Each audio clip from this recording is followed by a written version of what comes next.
आतंक की वजह से 90 के दशक में कश्मीर से कश्मीरी पंडितों के पलायन के बारे में तो आप सब जानते हैं, लेकिन अगर हम आपसे ये कहें कि देश की राजधानी दिल्ली से सिर्फ 124 किलोमीटर दूर बसे एक शहर से 346 परिवार गुंडागर्दी की वजह से पलायन करने पर मजबूर है, ये खबर हमें मिली है, तो क्या आप यकीन करेंगे? हमें पता है कि इस खबर पर यकीन करना थोड़ा मुश्किल है, लेकिन उत्तर प्रदेश के कैराना शहर में 346 परिवार रंगदारी, फिरौती और गुंडागर्दी की वजह से अपना घर-बार छोड़कर भाग गए हैं। ये सभी परिवार हिंदू समुदाय के बताए जा रहे हैं। ये खबर पिछले कुछ महीनों से कैराना के लोकल अखबारों की हेडलाइंस तो बन रही है, लेकिन नेशनल मीडिया में कोई इस खबर का जिक्र तक नहीं कर रहा है। ऐसे में सवाल ये उठ रहा है कि आखिर यूपी के इस शहर को 90 के दशक का कश्मीर बनाना कौन चाह रहा है?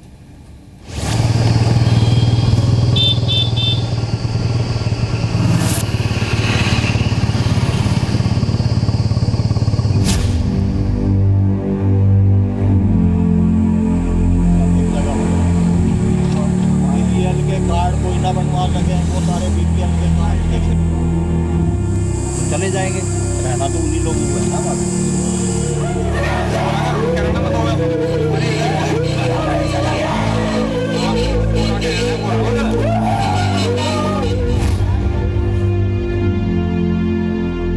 यहाँ माहौल अच्छा नहीं है जी। मतलब वही हालात हैं जो अब से कुछ वक्त पहले तक कश्मीर में आपको देखने को मिले, वो हालात आज आपको कैराना में देखने को मिल रहे हैं। लोग बोलने से डर रहे हैं। बहुत डर सर, बहुत ज्यादा डर।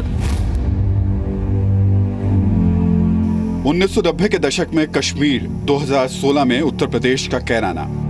आज यहाँ पर हम लोगों का जीना बहुत ज्यादा दुश्वार हो चुका है सर। क्या यूपी के कैराना को कश्मीर बनाने की साजिश हो रही है? किराए के मकान पे अपनी खुद की कोठी यहाँ पर है। हाँ जी, वो बाहर किराए पे है सर। हुक्म से चलाते थे एक तरह से।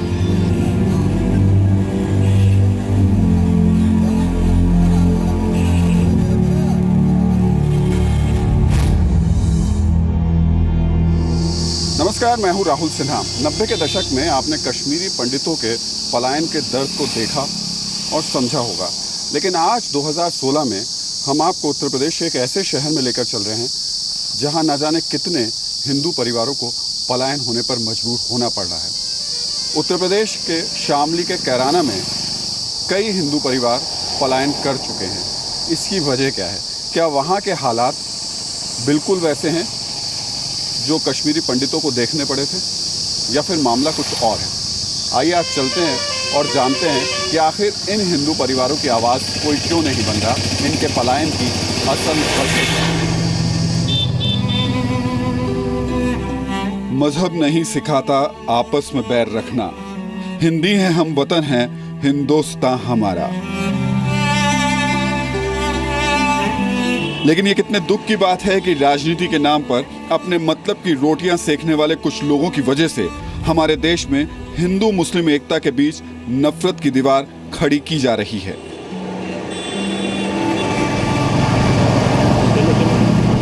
यह है पश्चिमी उत्तर प्रदेश का एक छोटा सा शहर कैराना। शामली जिले का कैराना कभी हिंदू मुस्लिम एकता की जीती जागती मिसाल हुआ करता था, लेकिन आज इस छोटे से खूबसूरत आशियाने में हिंदू परिवारों के लिए ठीक वैसे ही हालात बन गए हैं जैसे 90 के दशक में कश्मीर में कश्मीरी पंडितों के लिए पैदा हो गए थे। इस सवाल के साथ हम इस शहर में दाखिल हुए। पिछले 2 साल से इस शहर से सैकड़ों हिंदू परिवारों के पलायन की खबरें हैं। सच की जड़ तक पहुंचने के लिए जब हम शहर की सड़क पर उतरे तो हमें चेहरों पर दहशत नजर आई। हमारी नजर जिधर भी गई उधर हमें घरों पर लटके ताले और एक अजीब सी खामोशी दिखाई दी। ये हालात क्यों हैं, ये बताने के लिए लोग कुछ भी कहने को तैयार नहीं थे। बड़ी मुश्किल से कैराना के गुरप्रीत सिंह हमसे बात करने के लिए राजी हुए और फिर एक एक कर कई लोगों ने अपनी तकलीफ हमें सुनाई। गुरदीप सिंह जी, यहाँ आकर दिमाग मेरा घूम रहा है, मुझे समझ में नहीं आ रहा है कि देश का ये हिस्सा जो राजधानी के इतने पास है, वहाँ ये सब हो रहा है, लोग डर के भाग रहे हैं, पलायन कर रहे हैं और कोई कहने सुनने वाला नहीं। हाँ जी, यहाँ से सभी लोग जाने लग रहे और बहुत काफ़ी लोग तो यहाँ से चले गए। क्यों जाने?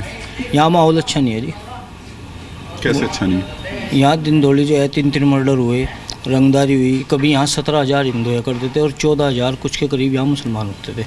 आज का जो आंकड़ा है, आज का आंकड़ा है कि 100% में से 95% हुए हैं और 5% हम हैं। क्यों? बस यही है कि कुछ तो ये जब से दंगे उंगे हुए, राजशिविर वाले आए, ये लोग जब से यहाँ आए तो इन्होंने उससे माहौल और ज़्यादा ख़राब हुआ यहाँ। आपने कश्मीरी पंडितों के बारे में सुना है कुलदीप जी? हाँ, मैंने टीवी में देखा। क्या यहाँ भी कश्मीरी पंडितों वाला हाल हो? सही में ऐसा ही हाल वो है। मकान बेच के जा रहे हैं यहाँ पे? हाँ बिल्कुल जा रही है। मकान की कीमत सही मिल पा रही? नहीं मिलती। जो 1 रुपये की चीज़ है वो 25 पैसे 30 पैसे। ना जाने कितने ऐसे लोग थे जिनके परिवार के लोग पिछले 2 साल में मारे गए, रंगदारी की वजह से या फिर किसी और वजह से, लेकिन उनके मुंह से एक शब्द नहीं निकल रहा। बोल रहे हैं आप तो चले जाएंगे, उसके बाद हमको भुगतना पड़ेगा। अनमोल, यस सर। क्या हालात हैं यहाँ पे? बहुत डर सर, बहुत ज़्यादा डर। आज दिल धड़कता है यहाँ पर रहने से मेरा। एक समुदाय की, एक विशेष समुदाय की बढ़ती तादाद और एक समुदाय की घटती तादाद की वजह से आज यहाँ पर हम लोगों का जीना बहुत ज़्यादा दुश्वार हो चुका है सर। मैं अंदर से मुझे झुंझलाहट हो रही है सोच करके कि लोग डर रहे हैं बोलते हुए नहीं कैमरे सर, के सामने। मैं आपको 124 किलोमीटर ही नहीं, मैं आपको 24 किलोमीटर मात्र भी इस चीज़ का अंतर दिखा दूंगा। आप पानीपत में और किराने में अंतर देखिए। हम ग्राउंड जीरो पर रहते हैं यहाँ पर। डर हमें पता है क्या सर क्या होता है। वो यूथ जिसकी बात हर कोई करता है, हर नेता करता है, और ख़ासतौर से उत्तर प्रदेश के मुख्यमंत्री अखिलेश यादव खुद युवा हैं। उनके सूबे में एक नौजवान इस डर और खौफ के साथ जी रहा है। किराने की तो स्थिति इतनी ख़राब है जी हिंदू के लिए, तो यहाँ से बिल्कुल कंडम है। बस ये समझ लो कि जो मजदूर तबके के आदमी भी हैं वे भी बाहर जाने लग रहे हैं। यहाँ खड़े होकर के ये भी एक बड़ी अजीब सी स्थिति लग रही है कि इन लोगों के साथ कोई खड़ा क्यों नहीं होना चाह रहा? वोट नहीं देते क्या आप लोग? वोट देते हैं, भारत के नागरिक हैं। हाँ बिल्कुल भारत के फिर नागरिक इनके हैं। साथ खड़ा कोई क्यों नहीं हो रहा है? इन लोगों से बात करने के बाद धीरे धीरे तस्वीर साफ होने लगी। कैराना में लगभग 92% मुस्लिम और 8% हिंदू रहते हैं। आज से 2 साल पहले तक कैराना का माहौल बहुत अच्छा था। यहाँ तक कि जब मुजफ्फरनगर में दंगे हुए तब कैराना में किसी छोटे से झगड़े तक की खबर नहीं सुनाई दी। लेकिन 2 साल पहले रंगदारी न देने पर दिन दहाड़े एक के बाद एक व्यापारियों की हत्या की गई और इसके बाद कैराना का माहौल अल्पसंख्यक हिंदू परिवारों के लिए एकदम बदल गया। मुझे बड़ा ताज्जुब हो रहा है कि दिल्ली से मुश्किल से 100 किलोमीटर की दूरी पर ये शहर बसा हुआ है। ऐसा कैसे हो सकता है? हम तो कल्पना भी नहीं कर सकते वहाँ बैठ करके कि लोग इस डर और खौफ के साथ में यहाँ पलायन कर रहे हैं। सरकार, सिस्टम, प्रशासन, अधिकारी, कानून, संविधान कुछ है या नहीं है यहाँ पे? यहाँ सरकार का, कानून का बहुत कम ही दबदबा है।